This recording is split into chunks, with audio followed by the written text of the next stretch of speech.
여호수아가 죽은 후에 이스라엘 백성들이 신속하게 하나님을 떠났다고 성경은 기록합니다. 사사기의 전체 주제는 이런 동일한 주제의 반복이라고 지난번에 말씀드렸었죠.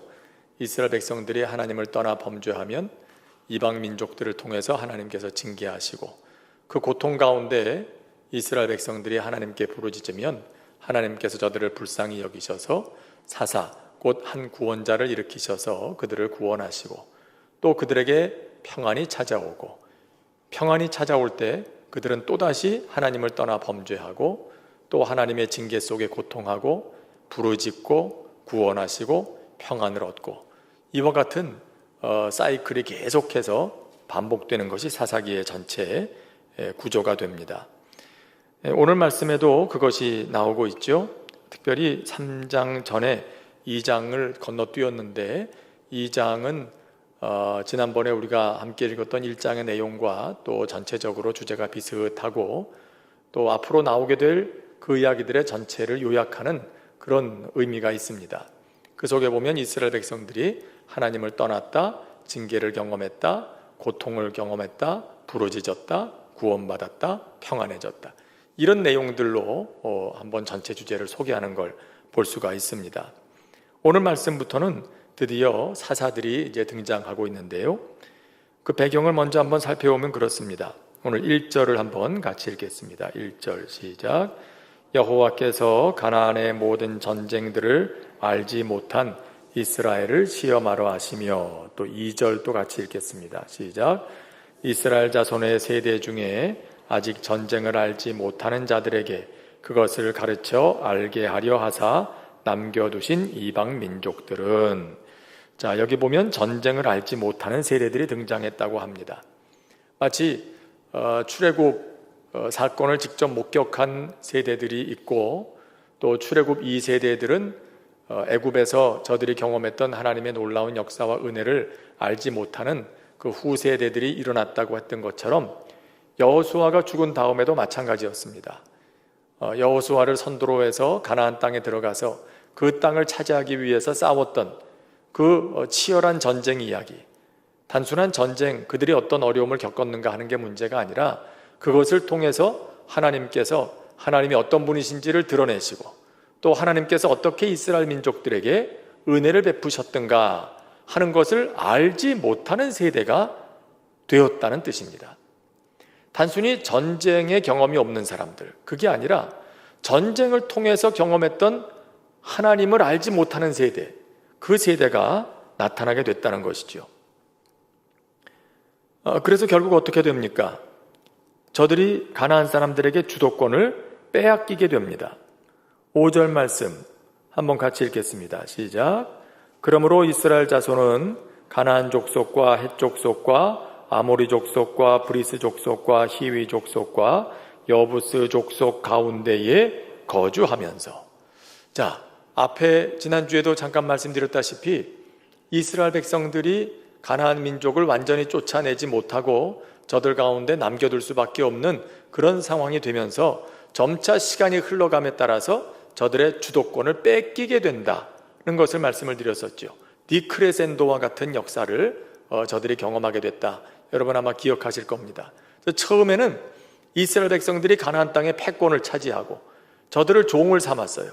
그러니까 가나안 사람들이 살고 있더라도 이스라엘 백성 가운데 가나안 사람들이 섞여 살고 있는 그런 형국이었죠. 그런데 뒤로 갈수록, 시간이 흐를수록 점점 주도권을 빼앗기게 돼서 이스라엘 가운데 가나안 사람들이 살고 있는 게 아니라 가나안 사람들 가운데 이스라엘 사람들이 살고 있는 것 같은 그런 형국이 되었다는 겁니다. 그래서 오늘 말씀이 이렇게 되는 거예요. 여러 가나안 민족들 쭉 이름을 얘기하면서 그런 족속들 가운데 거주하면서, 이게 완전히 주도권을 뺏기게 됐죠. 결국 어떻게 됩니까? 그 다음 절에 보면 6절 또 한번 같이 읽겠습니다. 시작. 그들의 딸들을 맞아 아내로 삼으며 자기 딸들을 그들의 아들들에게 주고 또 그들의 신들을 섬겼더라. 이제 통혼하기 시작했습니다.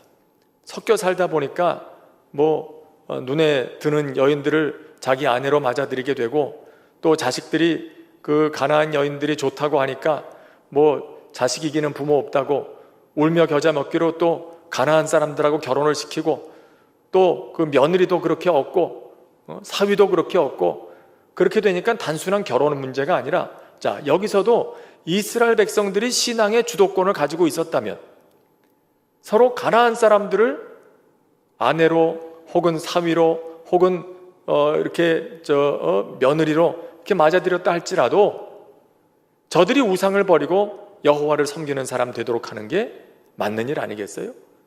그래야 바람직한 것 아니겠습니까? 그런데 이미 저들은 영적인 주도권을 빼앗긴 상태에 있어요. 그렇기 때문에 가나안 사람들과 통혼하고 저들과 가족이 될 때 저들은 영적인 주도권까지 완전히 빼앗겨버리고 이방 신들을 섬기는 사람들이 되어버리는 거예요. 그래서 7절에 뭐라고 합니까? 또 7절도 같이 읽겠습니다. 시작. 이스라엘 자손이 여호와의 목전에 악을 행하여 자기들의 하나님 여호와를 잊어버리고 바알들과 아세라들을 섬긴지라. 이런 삶을 살면서 저들은 점차 하나님을 잊어버리게 되고, 바알들 그랬어요. 아세라들. 이거는 바알과 아세라는 고대 근동에 있던 어떤 특별한 신을, 특정한 신의 이름을 얘기한다기보다도 가나안 사람들이 섬기고 있었던 남신들을 일컫는 말이 바알이라는 단어고요. 그래서 그 민족들 가운데 바알 아몬, 바알 이렇게 이름이 다 붙어 있는 거죠. 그래서 이런 바알 저런 바알들을 섬겼다, 이렇게 얘기하는 겁니다. 그러니까 가나안 사람들이 섬기던 남신을 바알이라 하고, 아세라는 뭐라고 해요? 여신을 얘기하는 거죠. 이 가나안 사람들이 섬기던 여신들을 아세라라고 불렀던 거예요. 물론 아세라라는 고유 명사가 붙어있는 여신들도 있지만 많은 경우에 있어서 가나안 사람들이 섬기고 있던 여신을 아세라라고 불렀어요. 그러니까 이 고대 근동은 농경 사회이기 때문에 이들은 다 풍요의 신들이죠. 풍요를 가져다 준다고 하는 남신을 바알이라 부르고, 풍요를 가져다 주는 여신을 아세라라고 불렀던 거예요. 여러분, 그런데 이게 풍요의 신이라는 것이요, 그때만이 아닌 것이죠. 오늘도 마찬가지입니다. 오늘도 우리가 바알을 섬기고 아세라를 섬기는 거 아니지만 요즘 사람들도 사실 마음에다 풍요의 신들을 섬기는 거예요. 부자 되려고, 높아지려고, 풍요로운 삶을 살기 위해서라면 물불 안 가리잖아요. 그렇게 다 알고 보면 현대판 바알들과 현대판 아세라들을 다 섬기고 있는 거예요, 사람들이. 그 속에 지금 우리가 살고 있는 거죠. 그 속에서 우리는 여호와 하나님을 섬기는 사람으로 살겠다는 사람들이, 그게 성도들인 것이고요. 그러니까 어떻게 보면 구체적인 어떤 모양은 조금 달라졌을지 모르지만 삶의 모양은 그때와 지금과 다를 게 아무것도 없는 거예요. 가나안의 풍요의 신들을 섬겼던 그 사람들, 그리고 오늘 풍요로운 삶을 위해서 물불 안 가리고 살아가고 있는 이 세상 사람들, 그 속에서 하나님을 따라 살겠다고 하는 믿음의 사람들, 이게 도식이 똑같지 않습니까? 여러분, 그렇기 때문에 오늘 우리는 이 말씀을 들으면서 우리는 어떻게 살고 있는가, 그걸 생각해 봐야 될 거예요. 어떤 신을 섬기고 살고 있는가. 물론 풍요롭게 사는 게 나쁜 건 아니겠지만 그것이 신이 되고 그것이 목적이 되고 나면 우리는 하나님께서 우리에게 요구하시는 정의도 없어지고 선함도 없어지고 거룩함도 다 잃어버리게 되는 거예요. 그 우리는 깊이 생각해야 되죠. 자, 그런데 하나님께서는 이런 사람들 사이에서 이방 민족들을 다시 전쟁을 알지 못하는 세대, 다시 말해서 전쟁을 통해서 경험했던 그 하나님을 알지 못하는 세대들이 다시 그 하나님을 알도록 하는 데에 그들 가운데 남겨주신 이방 민족들을 사용하셨다고 오늘 성경은 기록하고 있습니다. 여러분, 우리가 깊이 생각해야 될 게 이겁니다. 지금 이 사람들에게 이런 일이 일어나게 된 것, 사사기가 영적인 암흑기가 시작이 된 것, 지난번에도 한번 말씀드렸지만은 후세대들이 하나님을 알지 못하게 된 것, 여기서부터 시작이 됐다는 겁니다. 여러분, 우리가 받은 은혜가 무엇인지를 우리 후세대들에게 알게 하는 것 매우 중요한 일입니다. 우리가 믿는 하나님이 어떤 분이신지를 우리 다음 세대들에게 알게 하는 것은 매우 중요한 일입니다. 이건 해도 되고 안 해도 되는 일이 아닙니다. 만일 후세대들을, 우리의 다음 세대들 가운데 또 전쟁을 알지 못하는 세대, 전쟁을 통해서 경험한 하나님을 알지 못하는 세대들이 일어나게 된다면 그들 가운데 또다시 이런 일들이 반복될 수밖에 없는 그런 악순환이 시작된다는 걸 꼭 기억해야 됩니다. 가끔 부모님들이 그런 말씀 하시잖아요. 아유, 애들이 뭐 말을 들어야지요. 뭐 신앙도 자기가 원해서 해야 되는 거지 부모가 교회 나와라 그런다고 애들이 교회 나와주나요? 자기들이 믿어야지요. 말은 참 좋지요. 자녀들에게 선택권을 주는 것 같은 좋은 부모의 이미지예요. 그러나 과연 진짜 좋은 부모일까요, 그게? 그렇게 해서 그 자녀들이 평생 하나님을 선택하지 않고 자기 갈 길로 간다면, 이 세상의 풍요의 신 바알들과 아세라들을 섬기는 길로 간다면, 그러면 하나님께서 참 잘했다, 네가 자녀들의 선택권을 존중해주고 그래가지고 자녀들이 참 너희 밑에서 편안하게 잘 살았다 칭찬하실까요? 아닐 거예요. 전쟁을 모르는 세대가 또 일어날 수밖에 없어요. 그러면 전쟁을 또 겪어야죠. 오늘 말씀 보세요. 전쟁을 알지 못하는 세대들이 전쟁을 통해서 경험한 하나님을 알지 못하게 되니까 결국 그 고대 시대, 비일비재하게 전쟁이 일어났던 그 시대에 또다시 전쟁을 통해서 하나님이 어떤 분이신지를 알리실 수밖에 없는 상황이 일어날 수밖에 없는 거예요. 여러분, 그러니까 신앙, 물론 자녀들이 선택해야 돼요. 억지로 할 수는 없어요. 그러나 중요한 건 뭡니까? 부모들의 모습을 보면서 자녀들은 신앙을 선택할 마음을 얻게 돼요. 그 자녀들이 하나님을 선택할 수 있도록 부모는 최선을 다해야 되는 겁니다. 물론 너무 강하게 밀어붙이고 강압하고 강압적으로 그렇게 해가지고 자녀들이 아주 그냥 교회라 그러면은 치를 떨게 만드는 이런 거는 지혜롭지 못한 거죠. 그래서는 안 되겠죠. 혹은 또 부모들이 본을 보이지 못해서 자녀들이 우리 엄마 아빠가 나가는 교회라면 나는 안 나간다. 제가 미국 이민사회에 처음에 딱 떨어졌을 때 교회가 시끄럽고 교인들이 교회만 오면 맨날 싸우고 교회를 쪼개고 그냥 다툼이 있고 분쟁이 있고 그럴 때 그 교인들의 자녀들이 그랬어요. 그 자녀들이 그러는 거예요. 하나님은 없다. 우리 엄마 아빠 교회 다니는 거 보니까 하나님은 없다. 우리 엄마 아빠의 어디를 봐서 내가 나중에 교회를 다녀야 되느냐 이거예요. 미국 아이들은 고등학교만 졸업하면 다 독립해서 나가잖아요. 그러니까 나 고등학교 졸업하고 독립하면 난 교회 안 나가. 골치 아픈데 교회를 왜 나가? 우리 엄마 아빠 하는 거 보니까 하나님이 계신 것 같지도 않은데 난 안 나가. 이렇게 되는 거예요. 여러분, 그 아이들의 핏값을 누구 손에서 찾겠습니까? 그 아이들 책임입니까? 너희들이 하나님을 선택 안 했으니까 그런 거지, 그렇게 얘기하겠습니까? 아닌 거지요. 그 핏값은 부모의 손에서 찾으시는 거예요. 이건 아주 무서운 얘기입니다. 여러분, 이건 깊이 생각해야 돼요. 전쟁을 알지 못하는 세대가 일어나게 되었다. 그래, 어쩔 수 없이 또다시 전쟁을 경험하게 되었다. 오늘 우리는 어떤 삶을 우리의 자녀들에게 물려줄 것인지 깊이 생각해야 되는 겁니다. 그리고 나서 오늘 이야기는 이어지죠. 3명의 사사들 이야기. 이스라엘의 첫 번째 사사 온니엘, 두 번째 에훗, 세 번째 삼갈, 이 세 사사의 이야기가 오늘 말씀에 등장하고 있습니다. 그런데 이 사사들은요, 이스라엘 이 사사 한 사람이 이스라엘 전체를 다스린 게 아니에요.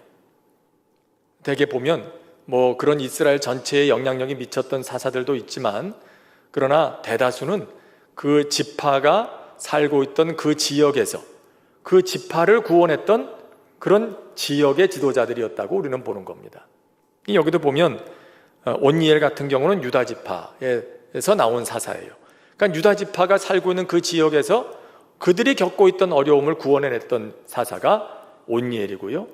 또 에훗은 베냐민 지파 사람이지요. 그래서 베냐민 지파가 살고 있던 지역에서 사사로 활동했던 사람이 에훗이에요. 근데 삼갈은 어느 지파인지 오늘 말씀에 나와 있지 않아요. 그냥 아낫의 자손이라고만 돼 있죠. 그러나 그가 블레셋 사람들을 물리쳤다고 하는 것을 볼 때 그가 블레셋 사람들이 살고 있던 지경, 그러니까 지중해와 가까운 가나안의 서쪽 지역에 살고 있던 지역에서 활동했던 그런 사사였다는 걸 우리가 짐작할 수 있습니다. 어쨌든 이렇게 사사들이 활동을 했는데 한 분 한 분 간단하게 좀 살펴보면 이렇습니다. 온니엘은 메소보다미아의 왕 구산 리사다임으로부터 유다 지파를 구원해냈죠. 그래서 그 후에 40년간 이스라엘 백성들이 압제에서부터 벗어나서 평안을 누리게 됐다.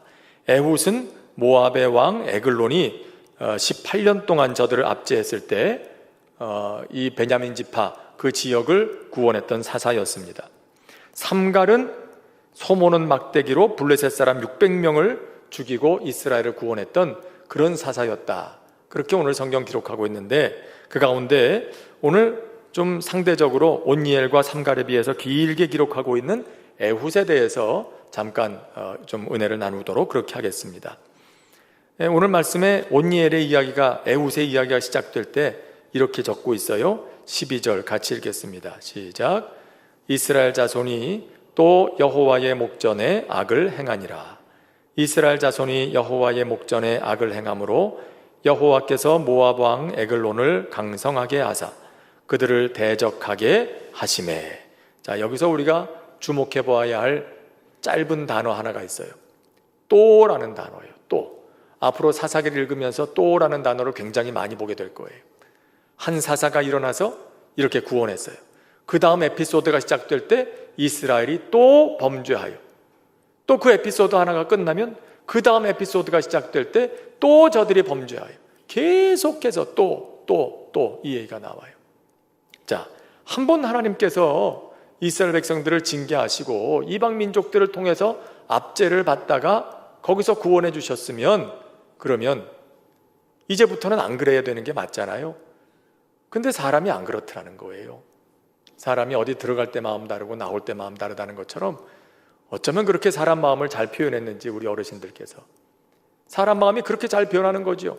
힘들 때는 그렇게 살려달라고 부르짖다가 하나님께서 살려주시는 은혜를 베푸시면 언제 그러냐는 듯이 또 과거로 돌아가요.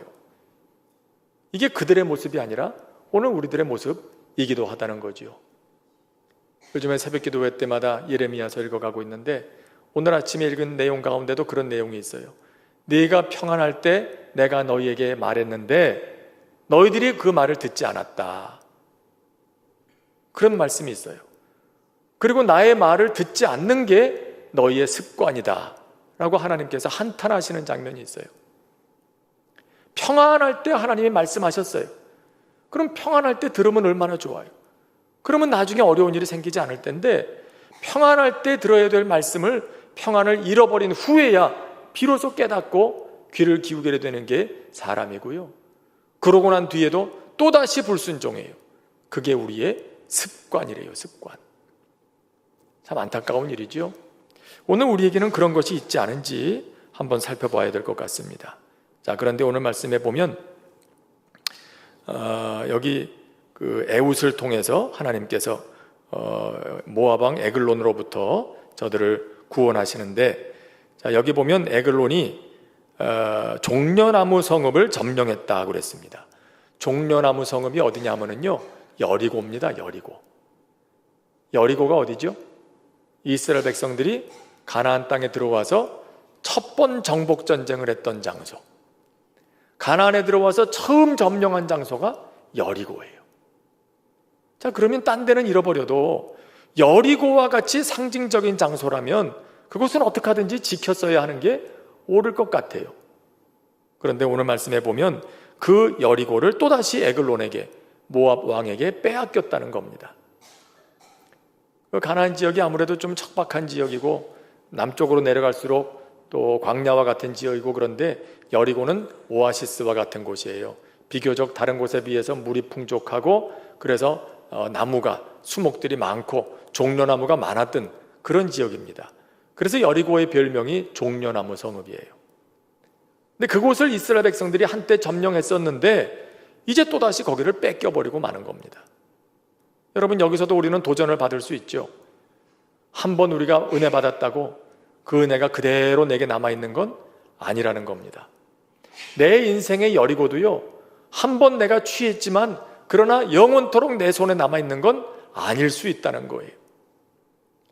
하나님과 나와의 사이가, 그 관계가 온전해지지 못할 때 우리는 그 종려나무 성읍을 빼앗길 수도 있어요. 이전에 하나님께서 나에게 주셨던 은혜, 그걸 하나님께서 거두어 가질 때가 생길 수 있다는 겁니다. 우리는 여기서 도전을 받을 필요가 있어요. 근데 에훗이 그렇게 여리고를 점령했던 에글론을 그의 그 조공을 바치잖아요. 이스라엘 백성들이 모압 왕에게 이제 점령을 당했으니까 조공을 바칠 때 에훗이 그 지역의 지도자 역할을 하고 있으니까 에훗이 조공을 들고 모압 왕에게 이제 갖다 바치는 거예요. 그럴 때 에훗이 칼을 들고 가서 그 왕을 찔러서 이제 죽이게 되죠. 그가 아주 비둔한 자였다 그랬어요. 이것은 그만큼 얼마나 모압 왕 에글론이 탐욕스러운 사람이었는가 하는 것을 보여주는 그런 표현이기도 하죠. 그가 에훗이 에글론을 찾아갔을 때도 에글론에게 그렇게 얘기하잖아요. 왕이여, 제가 은밀히 드릴 말씀이 있습니다. 그러니까 에글론이 자기를 시중 들고 있던 모든 신하들을 다 물렸다고 그랬어요. 다 물러가라. 그리고 한 사람도 없고 에훗하고 모압 왕 에글론만 단둘이 딱 얘기하는 그런 기회가 되는 겁니다. 아마 이런 시간에도 에글론은 뭔가 에훗으로부터 뭘 받을 게 있나 그렇게 생각했을 거예요. 그래서 남들 눈에 띄지 않게 몰래 받아 챙기려고 아마 딴 사람들 다 물리고 에훗한테 뭘 받을 생각으로 그렇게 있었을 거예요. 그게 아니라면 에훗을 통해서 무슨 남들이 들어서는 안 되는 고급 정보를 내가 얻게 되겠구나, 그런 생각을 했겠죠.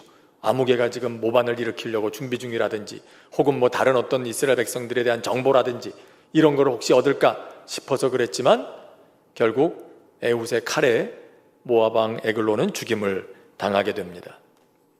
자, 이런 에훗이 활약했던 얘기를 통해서 우리가 기억해야 할 중요한 교훈이 한 가지 있습니다. 그것은 우리는 연약해도 하나님은 강하시다 라는 겁니다. 우리는 연약해도 하나님은 강하시다. 아까 우리 찬송 불렀지만 전능하신 주 하나님, 나는 순례자이니 나는 연약해도 주는 강하십니다. 에훗이 어떤 사람입니까? 에훗을 뭐라고 소개하죠 여기에? 우리 15절 말씀 한번 같이 읽겠습니다. 15절 시작. 이스라엘 자손이 여호와께 부르짖음에 여호와께서 그들을 위하여 한 구원자를 세우셨으니 그는 곧 베냐민 사람 게라의 아들 왼손잡이 에훗이라. 왼손잡이 에훗이라. 보통 다른 사사들을 설명할 때는요, 어느 지파 아무개의 아들 아무개, 그냥 그렇게 다 썼어요. 그런데 특별히 에훗에게만 베냐민 사람 게라의 아들 에훗, 그러진 않고 베냐민 사람 게라의 아들 왼손잡이 에훗이다 라고 썼습니다. 왼손잡이라는 게 의미가 있기 때문이에요. 이 표현대로 하면 그는 오른손을 쓰지 못하는 사람이라는 뜻입니다. 단순히 양쪽 손이 있는데, 오늘 우리도 뭐 양손 다 쓰는 사람도 있고 대개는 오른손잡이지만 그러나 어떤 사람들 같은 경우는 왼손 쓰는 걸 더 편안해하는 사람들이 있잖아요. 근데 그런 사람들 왼손잡이 이렇게 얘기하는데, 이 사람은 오른손을 쓸 수 없어서 왼손을 쓸 수밖에 없는 사람이었다는 뜻입니다. 다른 말로 표현하면 오른손을 쓸 수 없는 어떤 이유가 있었겠죠. 오른손에 어떤 장애가 있었다든지 무슨 사고가 있었다든지, 그래서 오늘 오른손을 쓸 수 없는, 그것 때문에 왼손밖에는 쓸 수 없는 그런 어려움을 갖고 있었던 사람이 바로 에훗이었다는 겁니다. 이게 그에게는 큰 약점이었어요. 그래서 지금 여기 얘기하고 있는 겁니다. 왼손잡이 에훗, 오른손을 쓸 수 없어서 왼손밖엔 쓸 수 없었던 약점을 가지고 있던 에훗이라는 뜻입니다. 그런데 이런 점들을 볼 때 남들에 비해서 뭔가 모자란 것을 가지고 있는 에훗이었지만 하나님께서 그 에훗을 통해서 이스라엘을 구원하시는 겁니다. 여러분, 한 나라를 구원하는 일은 모든 걸 갖춘 사람에게도 결코 쉬운 일이 아니죠. 그런데 하나님께서는 남들에게는 없는 것을 가지고 있는 사람이 아니라 남들보다 부족한 사람을 택해서 구원자를 삼으십니다. 여러분, 그래서 사실 에훗이 모압 왕 에글론에게 들어갈 때, 칼을 숨겨가지고 들어갈 때도요, 그 경비병들이 눈여겨보질 않은 거예요. 왼손잡이니까 칼을 오른쪽 허벅지에 숨겨가지고 갔다 그랬잖아요. 보통 대다수의 사람들이 오른손을 쓰기 때문에 무기를 가지고 갈 때는 빼서 쓰기 좋은 왼쪽 허리춤에다가 칼을 꽂아 가지고 가든지, 뭐 숨기더라도 왼쪽 뭐 허벅지나 종아리나 이런 데다가 칼을 숨기게 되죠. 그러니까 보통 경비병들이 이 사람들을 이렇게 좀 좀 이렇게 뒤지고 뭐 숨겼나 이렇게 감시하고 그럴 때도 대개 보면 왼쪽을 주로 많이 감시를 하게 되는 거예요. 그런데 이 에훗 같은 경우에는 정반대쪽에다 숨겨가지고 들어가니까 경비병들이 좀 소홀히 봤던 것 같아요. 들키지 않고 무기를 가지고 들어갈 수 있었던 거죠. 여러분, 이런 것들을 볼 때 경비병의 삼엄한 경비를 이렇게 쉽게 통과해서 모압 왕 에글론을 죽이는 일에 성공할 수 있었던 것, 에훗이 가지고 있는 그 약점, 이것이 이스라엘 민족을 구원하기 위한 하나님의 비밀 병기로 쓰임받았다는 겁니다. 여러분, 그렇기 때문에 뭐 다른 사람들과 비교해서 내게 뭐가 좀 부족하다 없다 하는 것은 좀 불편할 때가 있기는 하겠지만 무능력함은 아니란 사실을 우리는 기억할 필요가 있어요. 남들에겐 다 있는데 나한테는 이게 없네. 그럼 우리는 오늘과 같은 시대에 생각하기를 아예 나는 무능력하다, 할 수 없다, 이런 걸 생각하게 되기도 해요. 그런데 오히려 내게 부족한 그것을 하나님께서는 이걸 선용하셔서 하나님의 일을 이루실 수 있다는 것도, 이것도 진리인 거예요. 그렇기 때문에 내게 있는 약점, 그것 때문에 낙심만 할 것이 아니라 하나님께서는 이걸 통해서도 얼마든지 하나님의 큰 일을 이루실 수 있다는 걸 우리는 기억해야 할 것입니다. 여러분, 오늘 말씀의 마지막 대목에도 삼갈 얘기가 나오잖아요. 삼갈이 블레셋 사람 600명을 죽인 무기가 뭡니까? 600명을 죽인 게 날카로운 칼이나 특별한 최첨단의 무기가 아니었어요. 소모는 막대기였어요. 농사 질 때 소 몰고 가면서 이렇게 밭도 갈고 할 때 소들을 조종하기 위해서 사용하는 막대기, 농기구, 그게 블레셋 사람 600명을 죽이는 그런 무기가 됐다. 여러분, 그 막대기가 특별해서 그럴까요? 그 막대기에 하나님께서 함께 하셔서 그걸 사용하시면 그렇게 쓰임받게 되는 거예요. 여러분, 그러니까 내게 어떤 약점이 있느냐, 그것보다 더 중요한 건 이 약점을 통해서도 큰 일을 이루실 수 있는 하나님이 나와 함께 하시느냐, 이게 중요한 문제인 거죠. 여러분, 우리나라도요, 지도를 펼쳐놓고 보면 참 우리나라 작은 나라 아닙니까? 뭐 지구본이나 세계 지도 이렇게 펼쳐놓고 보면 뭐 그것만 봐도 뭐 작은 나라이긴 틀림없습니다만은 사실 그거는 실제 크기는 아니거든요. 실제로 보면 전 세계의 대륙들의 면적을 대비해서 진짜 우리나라의 모양을 본다면 세계 지도에 나온 거나 지구본에 나와 있는 것보다 우리나라는 훨씬 작습니다. 근데 영토만 작은 게 아니라 우리나라는 참 없는 게 많은 나라예요. 땅도 좁고 그나마 좁은 땅도 절반으로 나뉘었고 천연자원도 없고 에너지도 부족하고, 그런데 오늘 이 대한민국이라는 작은 나라가 세계를 놀라게 하는 그런 발전을 이루게 된 데는 거꾸로 우리에게 없는 것, 우리가 가지지 못한 것이 기여한 바가 많다는 걸 보면 참 놀라운 일입니다. 자, 역사를 봐도 그렇죠. 우리는 땅이 좁아서 양들을 기를 수가 없었어요. 그래서 어떻게 합니까? 천연 섬유를 생산하기에 좋은 환경이 되질 못하니까 그래서 합성 섬유 만드는 기술을 우리가 개발을 한 거예요. 그래서 섬유 산업으로 우리 경제가 일어섰잖아요. 또 철광석, 석유, 석탄 같은 지하 자원이 부족했어요. 그래서 우리는 어쩔 수 없이 모든 산업용 원자재들 이런 것들을 바다 밖의 나라에서 수입할 수밖에 없었어요. 그래서 우리나라는 울산이나 포항 같은 연안 지역의 산업 도시들이 들어설 수 있었어요.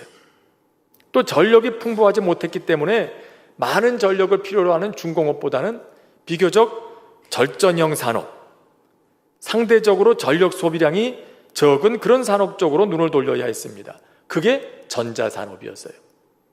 그래서 오늘날 우리나라가 IT 강국이 된 거예요. 그래서 이런 현상들을 돌아가셨습니다마는 이어령 선생이 그의 책에서 이렇게 얘기를 했어요.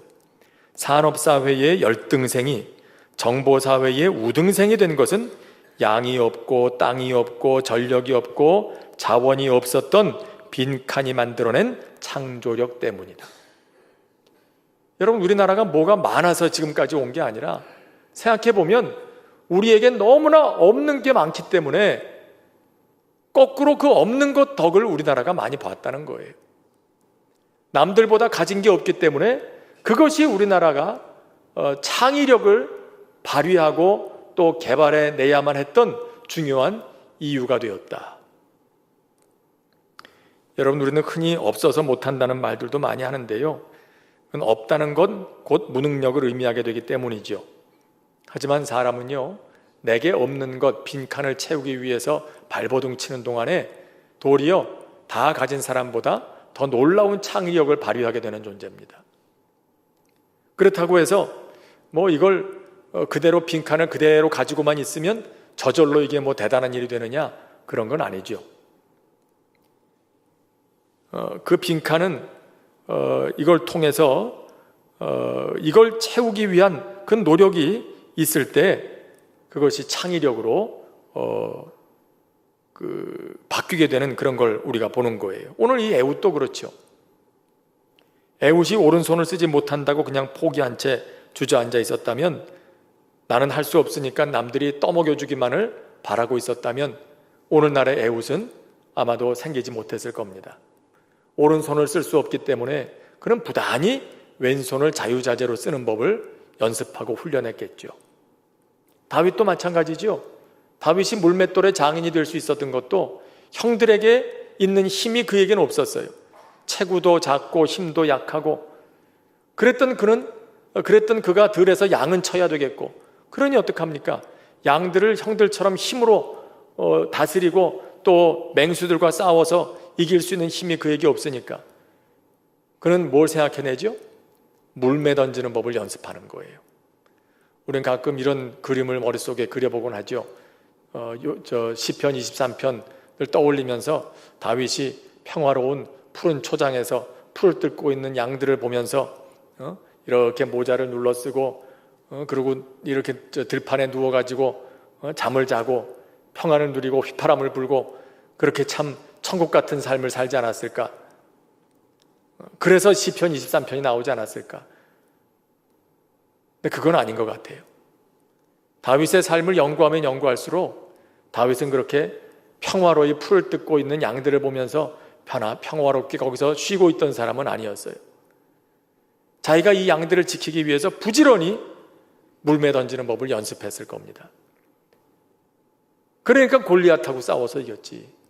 여러분, 그를 향해서 달려오고 있는 골리앗의 이마를 정확하게, 급소를 정확하게 그 돌을 가지고 맞춘다는 게 이게 보통 실력 갖고 되겠습니까? 그 옛날에 고대 장수들은 다 또 머리에 뭘 쓰고 있어요? 투구를 쓰고 있어요. 그러니까 중요한 급소들을 가릴 수 있도록 쓰고 있는 게 투구인데, 그 투구 밑을 파고 들어갔고 급소를 맞췄다고 하는 건 이건 보통 실력이 아닌 거죠. 보통 실력이. 어떤 사람은 운이 좋았다고 얘기할 수도 있겠지만 운도요, 실력이 따라야 운도 따르는 거예요. 그러니까 다윗이 그만큼 열심히 그에게 없는 빈칸을 채우기 위해서 열심히 수고했다는 거죠. 그리고 하나님께서는 다윗의 약점을 도리어 강점으로 바꾸셔서 골리앗을 쓰러뜨리시고 이스라엘을 구원하시지 않습니까? 성경에도 보면은요, 다 보면 이렇게 어려운 사람들이 예수님 만나고 은혜 받았어요. 12의 혈루증 앓던 여인도 그 간절함을 가지고 예수님을 붙잡을 때 은혜 받았잖아요. 삶의 공허함을 느끼고 뭔가 의미를 찾고자 갈급함을 가지고 있는 니고데모가 예수님을 만났잖아요. 또 그런 고민을 가지고 있던 삭개오가 예수님을 만났잖아요. 하나같이 보면 예수님 만나서 은혜 받은 사람들은요, 등 따시고 배부른 사람들이 아니었어요. 뭔가 다 결핍을 가지고 있는 사람들이었어요. 뭔가 어려운 고민거리들을 가지고 있는 사람들이었어요. 그랬기 때문에 부르짖었고 그랬기 때문에 은혜를 경험한 거예요. 그럴 때 내게 있는 약점, 내게 있는 빈칸이 하나님께서 사용하셔서 창조력으로 바뀌는 역사가, 또 그걸 통해서 하나님이 역사하시는 도구가 되는 것이죠. 여러분, 오늘 우리도 그렇습니다. 우리들의 삶에도 어쩌면 에훗과 같이 남들에게는 없는 빈칸이 있는 그런 분들이 있을지 모릅니다. 그러나 하나님께서는 그런 빈칸을 통해서 하나님의 일로 채우신다는 것을 꼭 기억할 수 있길 바랍니다. 우리는 약하지만, 나는 약하지만 하나님은 강하시다. 하나님 앞에서 우리의 자세만 제대로 되어 있다면, 하나님과 우리와의 관계만 바르게 되어 있다면, 어쩌면 우리 속에 빈 칸을 하나님께서 내가 생각하지 못했던 어떤 것으로 분명히 채우실 거예요. 그걸 통해서 하나님의 일을 이루실 거예요. 이스라엘 백성들을 모압 왕의 손에서 구원한 에훗의 이야기는 오늘 우리들에게 그런 도전을 주고 또 희망을 주는 것이에요. 오늘도 우리 안에 있는 약함을 통해서 위대한 일로 바꿔가시는 하나님의 은혜가 우리 모두와 함께 할 수 있게 되기를 바랍니다. 주신 말씀 생각하면서 잠시 한 목소리로 기도하겠습니다.